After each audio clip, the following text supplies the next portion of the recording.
abagala abalungi abeekuumira ku Senga Face 256 mbaaniriza ku channel yaffe eno era ne mbaaniriza mu video yaffe olunaku olwaleero.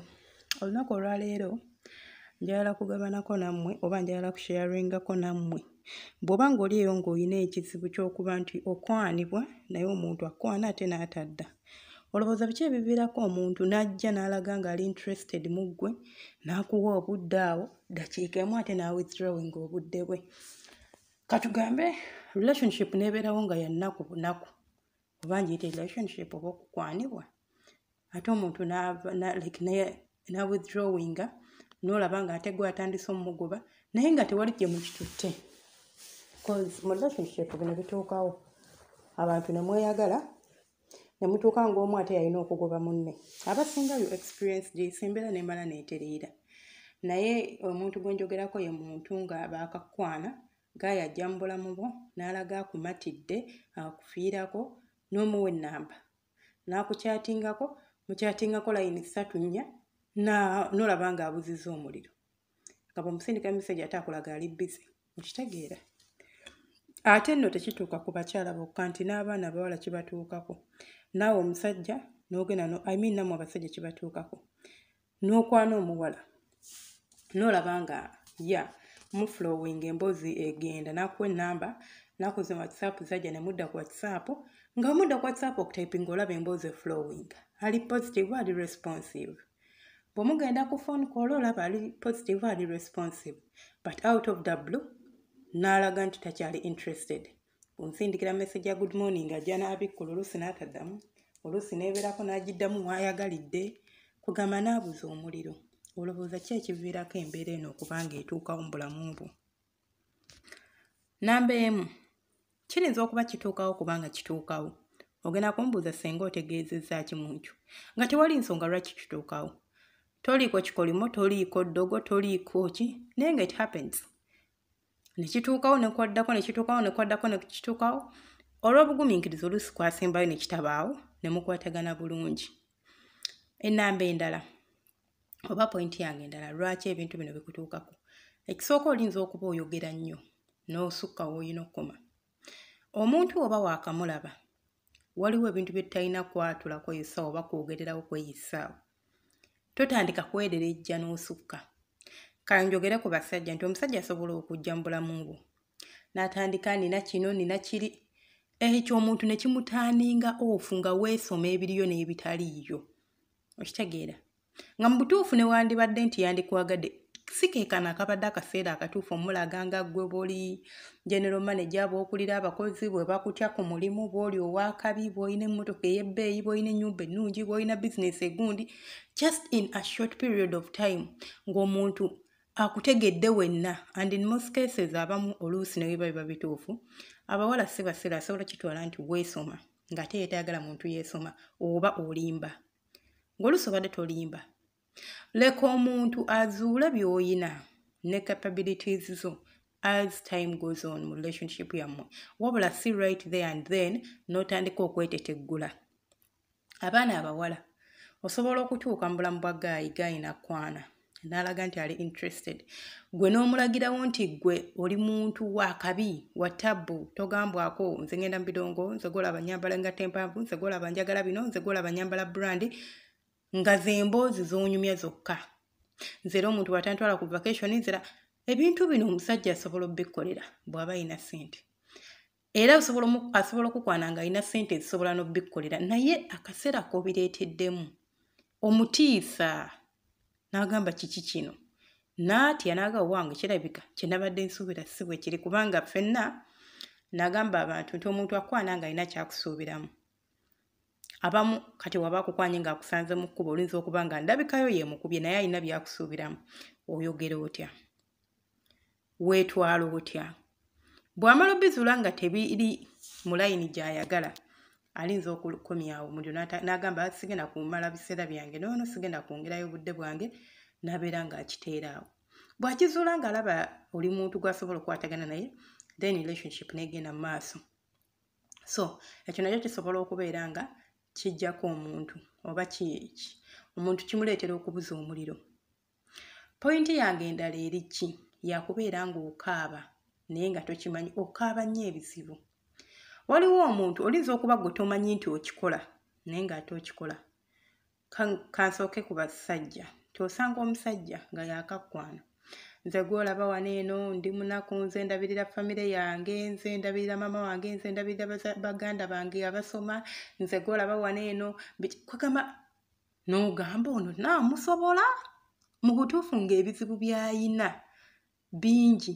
Singa obadde obitegedde nga relationship egenze ekula n'obitegeera mpola mpola, kyandibadde kirungi era osobola okuki-understandinga.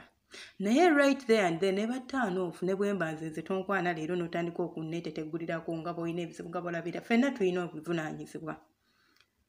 Batini nnyo b'osanga nti talina buvunaanyizibwa. Ate oyo atalina buvunaanyizibwa yo nga balabirira mulabirire.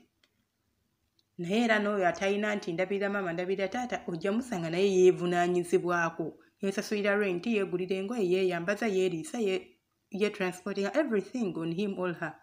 So buli omu aba alina obuvunaanyizibwa mu ssaali, but tekyandibadde kirungi oba kyabuvunaanyizibwa okubanga omuntu akamukwana leero oba enkya n'otandika okumukaabira ebizibu by'oyina.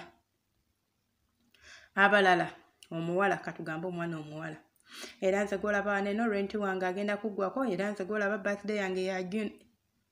Olikaaba ebizibu nga tomanyi rent wagenda kuggwako singa tomumiitinze. How would you have survived?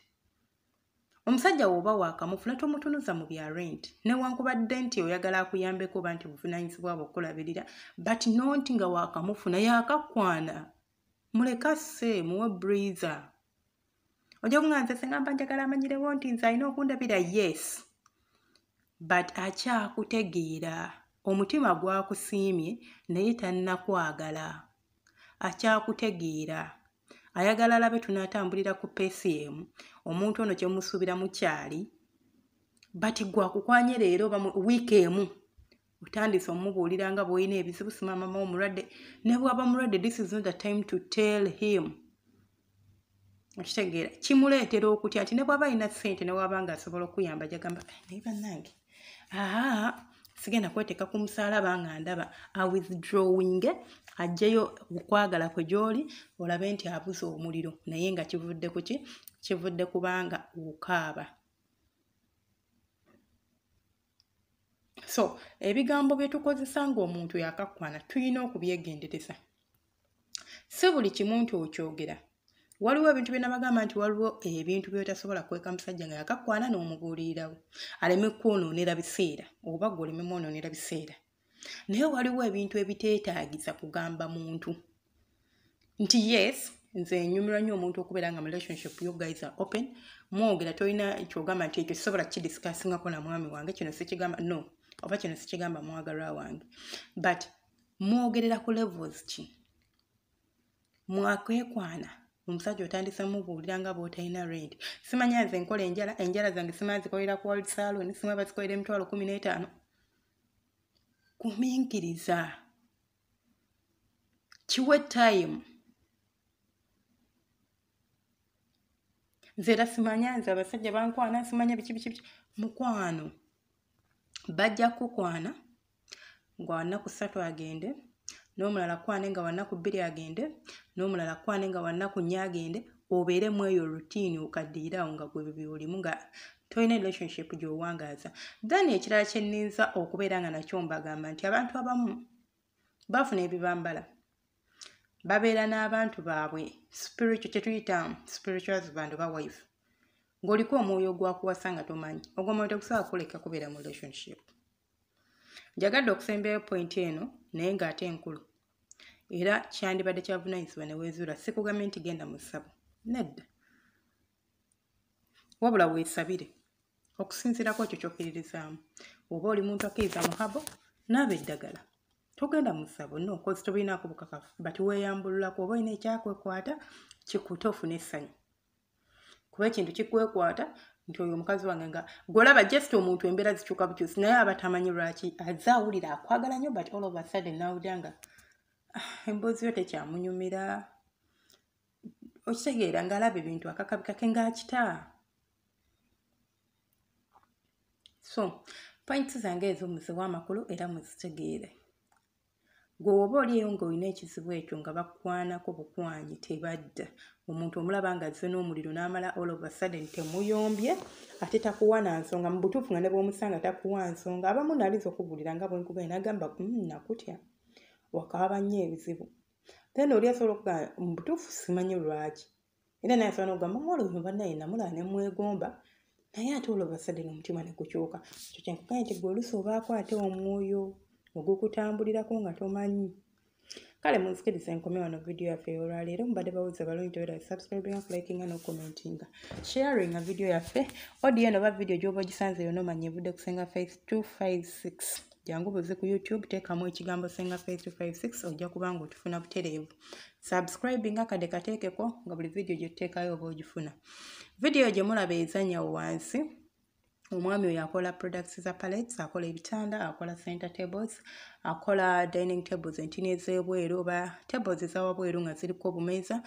Kintu kyonna ekikolebwa mu pallet osobola omukontaktinga ku namba ey'essimu eyo gye mulabaawo n'abeera ng'akuyamba. Akolera ebintu ebirungi ku ssente ntini ate ng'akola ne deliveries ali Uganda. Kale mukwano, Mukama bankuumira temujjangu okwo. Gwe alina ekibuuzo kyo osobola okunsanga ku +25678542860 ojja ginsindikira. Just message on me on WhatsApp. Tonkubira kuba bwonkubira sijja kukwata mbere nga nkuddamu if it's private, but okiba tekiri private osobola okujja n'okiteeka mu comment section nemba nga nkiddamu. Okwogera naye privately kiri free of charge. I don't charge anyone is. Ekintu ky'oba onsasudde kyakulaba.